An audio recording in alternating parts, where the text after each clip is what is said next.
Hello everyone and welcome to Network Playroom. So in the previous videos I described OSPF authentication and showed how to configure it in a lab, but there's one part I left out, which is OSPF authentication on virtual links. And that is the subject for this video, so let's get started. Let me bring up the topology diagram we'll be using in this lab, and we'll go over it in a moment. But as a brief summary, all OSPF areas must connect to the backbone area or area 0, and where a direct physical connection is not possible, a virtual link can be used to connect to the backbone through a non-backbone area. Now, OSPF authentication can also be enabled for virtual links, but it is done a little bit differently from the normal OSPF authentication. Now, basic OSPF authentication, as I explained in my previous videos, is done at the area level or at the interface level, but the authentication key is always configured under the interface. Now, the OSPF authentication for virtual links differs slightly, and there are a few ways to configure authentication on virtual links, which we'll look at shortly. But now let's look at the diagram first and see what we're going to do in this lab. So we'll be focusing on routers R7, R6, and R4. Now, the first thing that I've done here, I've basically disabled this link, or that's really not correct to say, but I've effectively disabled the OSPF adjacency between R7 and R3, because R3 has a connection to the backbone area, and we don't want that because we want to create a virtual link between R6 and R4 with the area 1 being the transit area. And I've done that using the passive interface command. Section router OSPF. Like that. Now, let's just verify that R4 is not learning R7's networks at the moment. So let's do show IP OSPF interface brief to see on which interfaces OSPF is currently enabled. So for example, this loopback interface, currently R4 should not have a route to this network. And let's verify that. So show IP route. Actually, what I could do is show IP route OSPF, or even specify that network. Let's just see how it looks this way. So as you can see, there are all these other networks, but no 150.1.7.7. Show IP route. And I believe it was a /32 network as well. Or perhaps not. Yeah. But anyway, currently it is not in the routing table. So if we do a ping, that is going to fail.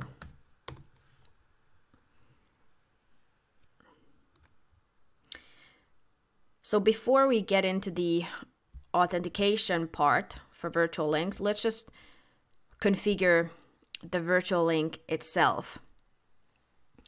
So the virtual link is configured between two ABRs using their router IDs and the area that is the transit area between the ABRs. Now pay attention to those two details. So it's not area 0 or the IP address of the interface that you put in the command. All right, so let's double check the router IDs So we configure the virtual link correctly.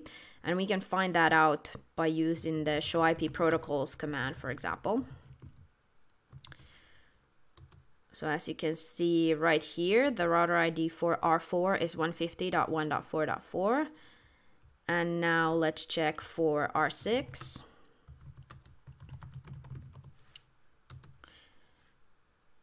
And here it is, the router ID, 150.1.6.6.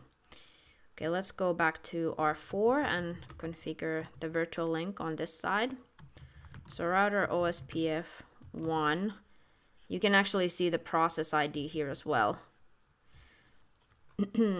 Because I'm using the INE viral files for this lab. I forgot to mention that in the beginning.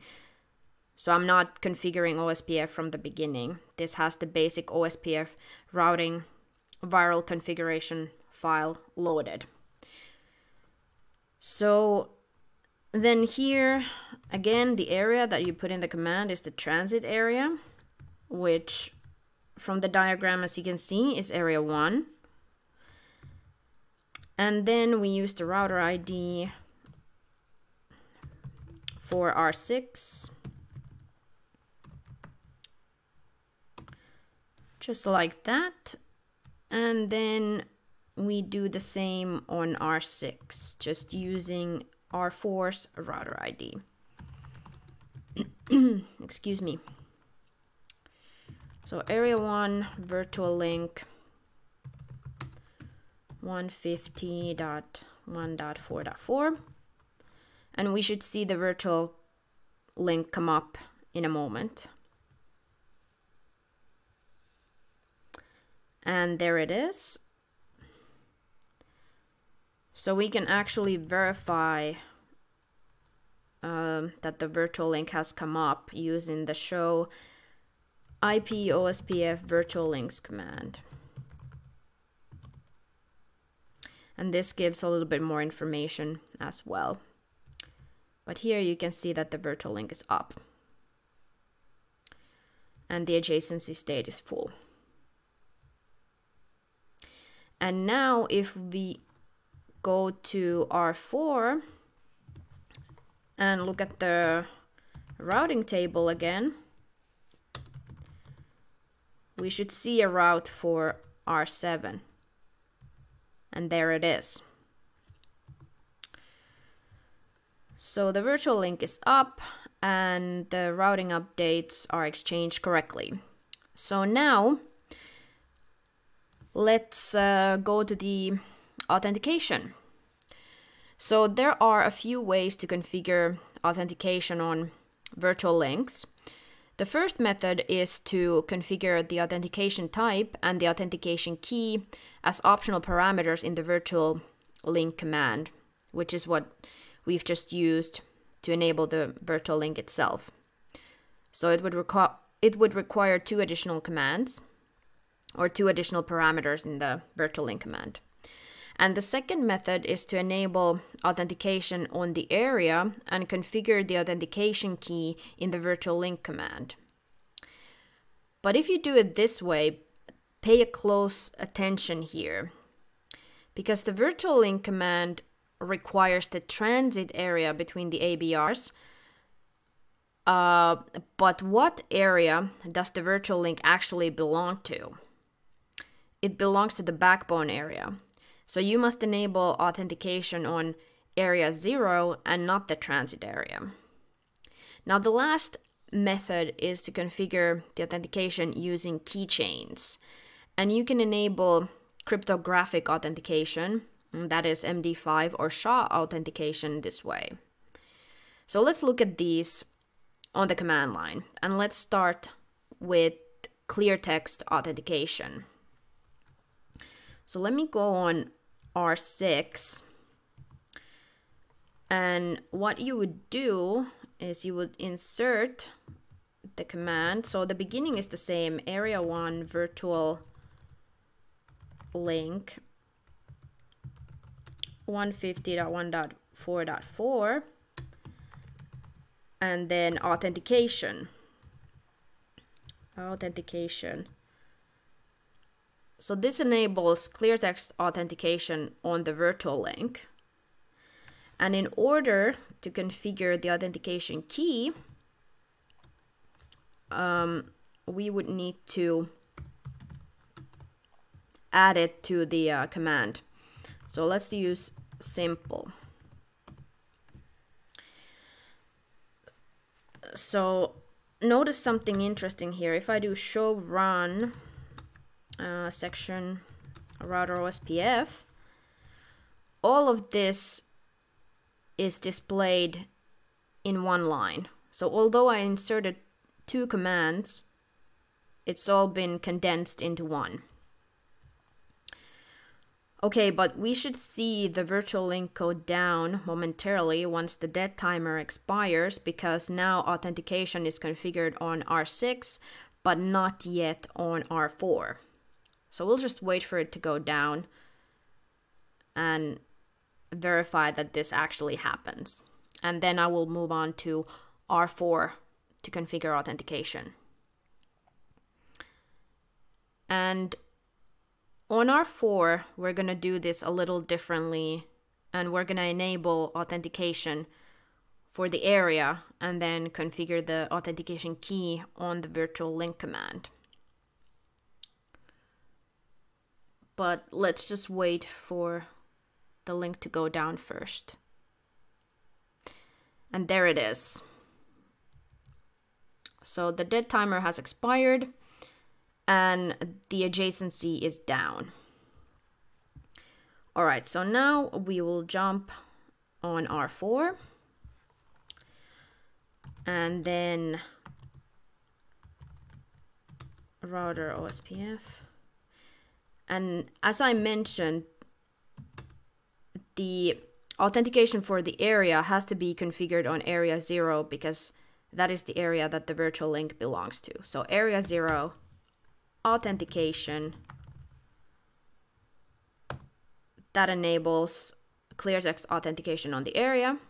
And then we add the authentication key in the virtual link command.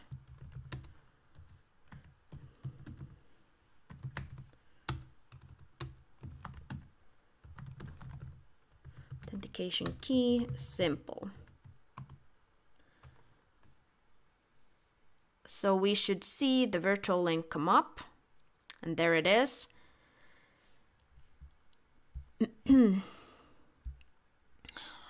But notice one thing here. So if you enable authentication or on the virtual link by enabling authentication on the entire area, there is a caveat, which you can actually see right here. So what if you don't want to use authentication on other links between other neighbors in the same area? Because now the neighborship between R4 and R5, for example, has gone down because authentication is enabled for the entire area 0, and there's no authentication key or no authentication even configured on R5, so this neighborship has gone down. So what if you don't want to configure authentication between these neighbors? Well, in that case, you can use authentication type 0 or null authentication on those interfaces. And that effectively disables authentication on those interfaces. So what we could do is go on and do show IP OSPF interface brief, and then disable authentication on that interface. So we will go on this interface. So interface IP OSPF authentication null. And we should see R4 and R5 become neighbors again. And there's the message. So full adjacency between R4 and R5 has been restored. And the virtual links are now using authentication. All is good. So let's verify a couple of things as well. So if we do show IP OSPF virtual links again, so you can see here, simple password authentication is enabled. And, oops. Show IP OSPF interface. So this shows the same interface information as well. So this is the virtual link, and the information is here. Simple password authentication is enabled.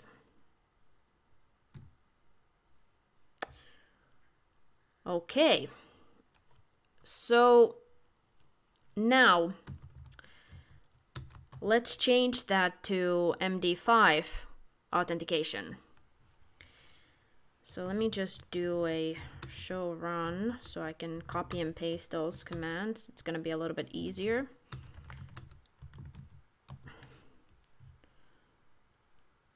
So what we want to remove is the authentication part.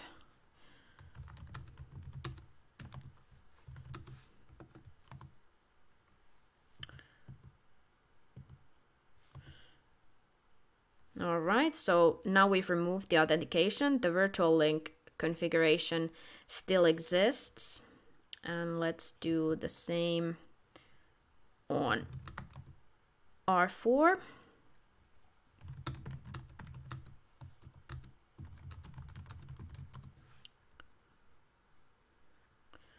Let's remove the authentication key. And actually, let's remove the area authentication as well. Or we will need to change that as well if we want to do it the same way. But first, let's change this. Oops, I'm not under the OSPF process.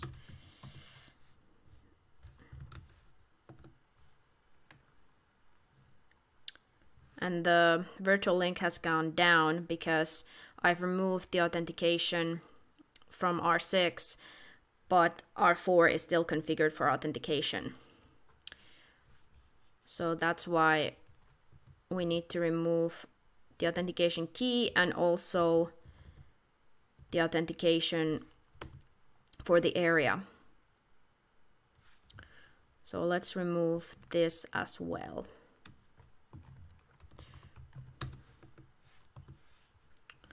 There we go.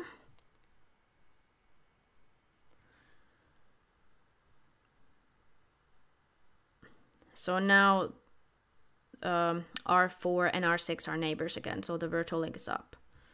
But we're gonna destroy that again. So now, to enable MD5 authentication on R6, it's done similarly to clear text authentication. The commands are just slightly different. So the beginning, again, is the same.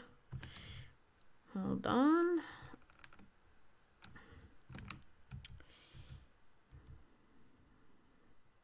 My mouse is having some issues. I just want to copy this part and then see all the options that we have. So now authentication, and then message digest, that is going to enable MD5 authentication.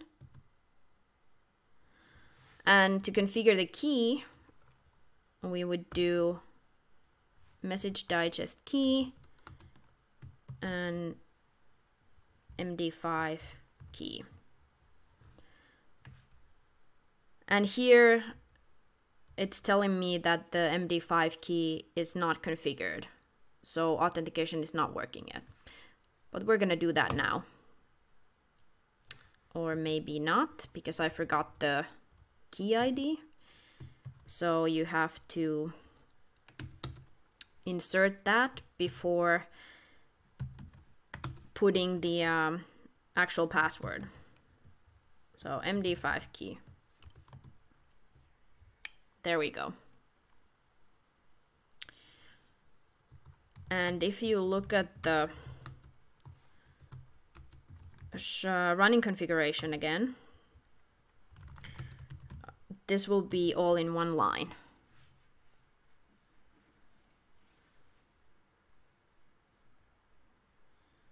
Actually, I lied. It's in 2 lines now. That's interesting. I did not know that. Let me just do something.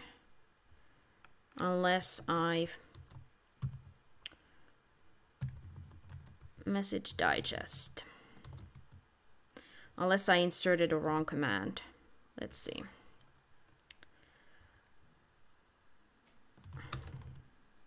Let's double check that. I may have forgot the message digest from the end. Section router OSPF. Yes, so I inserted the wrong command first, although they're still shown in 2 lines. But now MD5 authentication should be configured on R6. So now we're going to do it on R4, and let's use the area authentication again.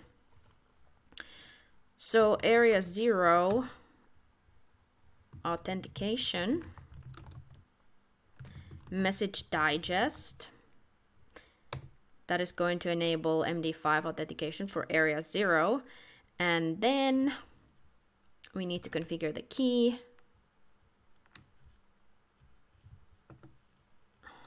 So message digest key.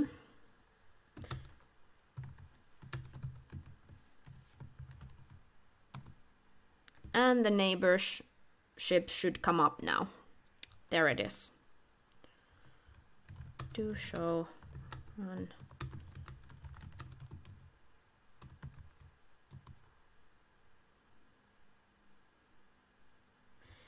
There you go. There you can see. But I can't emphasize this part enough. So it's a common mistake to try to enable authentication for the transit area. It has to be on area 0 because that's, again, the area that the virtual link belongs to. And let's do a couple of verification commands again. So we can do show or do show IP, tunnel 0. This is another interface that was already configured when I loaded this viral file, so we don't have to worry about that right now. Our virtual link is up and it's using authentication, so everything for our scenario is good. So ignore that message.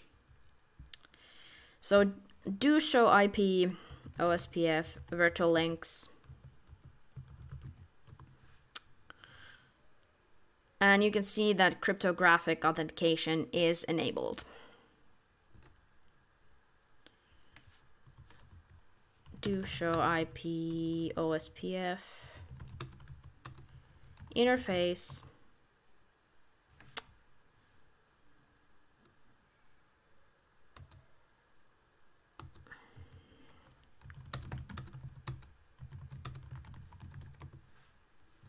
There we go. So again, it's showing us that cryptographic authentication is enabled.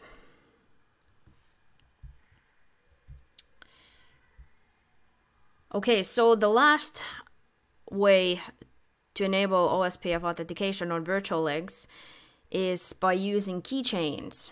So you can enable MD5 or SHA authentication this way. So that is going to be the final method that we'll look at in this video. Okay, so let me do the show run section router OSPF again, and let's remove these commands.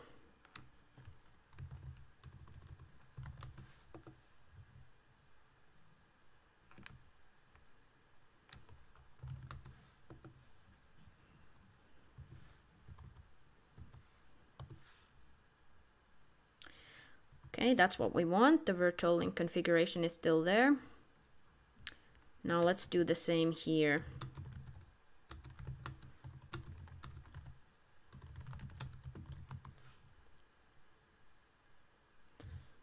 So we'll remove this command and then the area authentication as well.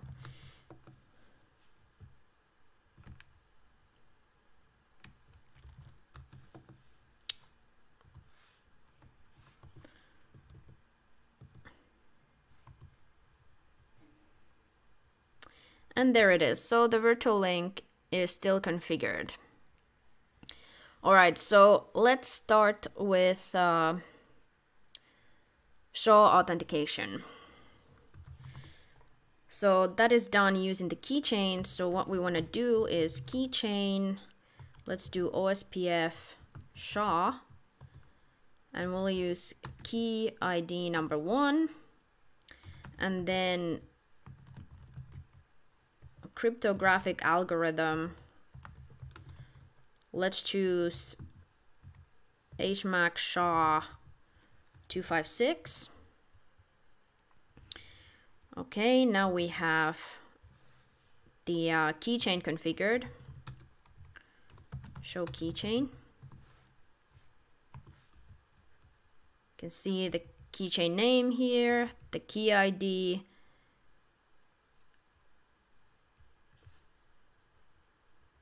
Oh, and we need to configure the key string, of course.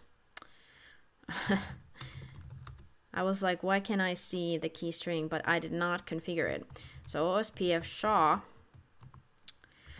key 1, and then key string, SHA key. All right, now let's issue that command again, and we should see the key string as well. And there it is. All right, so then we go under the OSPF process again, and this part is the same again. Oops. So here we go. Now authentication, and then keychain, and then we reference the keychain name that was just configured, so OSPF SHA. So you can see that this configuration is slightly different. Now let's go on R6 and do the same.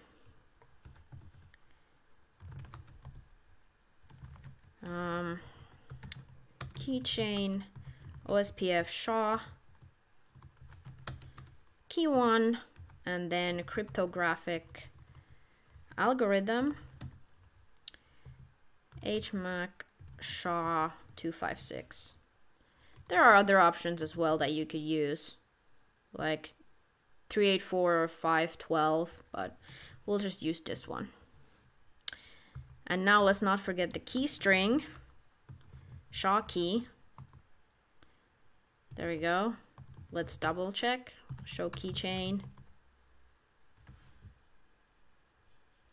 Okay, the virtual link is down again because the authentication is not yet configured on R6. The dead timer expired. So we will do that now. So router OSPF 1, area 1, virtual link 150.1.4.4, authentication,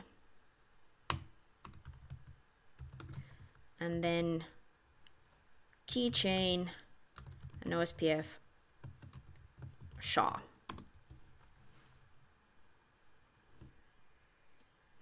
And we should see R6 and R4 establish an adjacency again.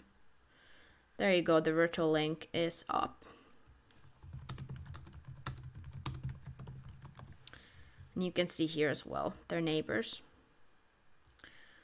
And this one shows you the virtual link interface. And let's just see, do show POSPF virtual links. Here you can see the information again. So cryptographic authentication is enabled, and it's using key ID number 1, and the algorithm is SHA-256, and the keychain is called OSPF SHA. By the way, the keychain name is locally significant, so I could have configured a different value here on R4 and it wouldn't have made a difference, but the key ID and the algorithm and the key string do need to match for this to work. Okay, so as I mentioned, you can also configure MD5 in this way, and we can verify that quite easily by configuring another keychain and then referencing that keychain in the command. So let's actually verify again what is configured under the OSPF process.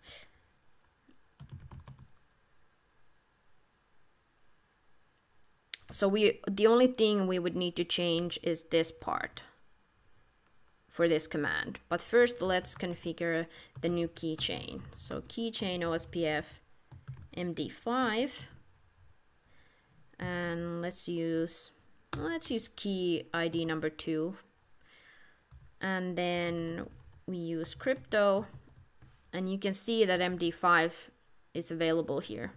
So MD5, and then key string MD5 key. All right. And now, where was that command? So we use this command, but we just changed the keychain.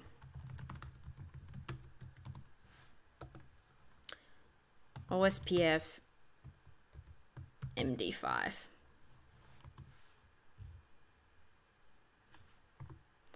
I could have done this before I inserted that command, but let's just verify the keychain. So now you can see there's 2 keychains configured. This is the first one that we've done, and this is the MD5 keychain. And again, once the dead timer expires, we should see the neighborship go down because they're now using a different cryptographic algorithm. So the SHA key was SHA-256, and now for the MD5, we're using MD5 algorithm. So let's go over here, and while we wait for the link to go down, let's configure the other keychain. And here I can show you that it really doesn't matter that the keychain name is different, but these do need to match. So crypto MD5 and key string MD5 key. Okay, so you can see the virtual link is down. And then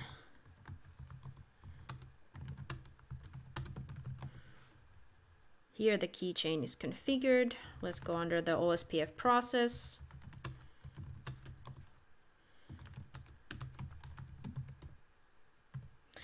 No, actually, let me remove the first one. The first command, or the other command first.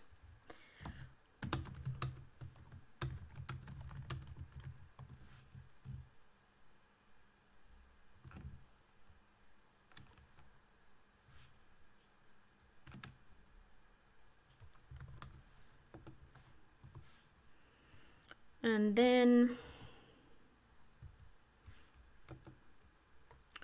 let's just change this one to MD5, not MD5 SHA, not MD5 OSPF, that was the name of the keychain. And we should see the virtual link come back up. There we go. And once more, let's do some verifications. Here you can see again, cryptographic authentication is used. And now we're using key ID number 2 with MD5 authentication. And here let's use show IP OSPF interface. And here's the information.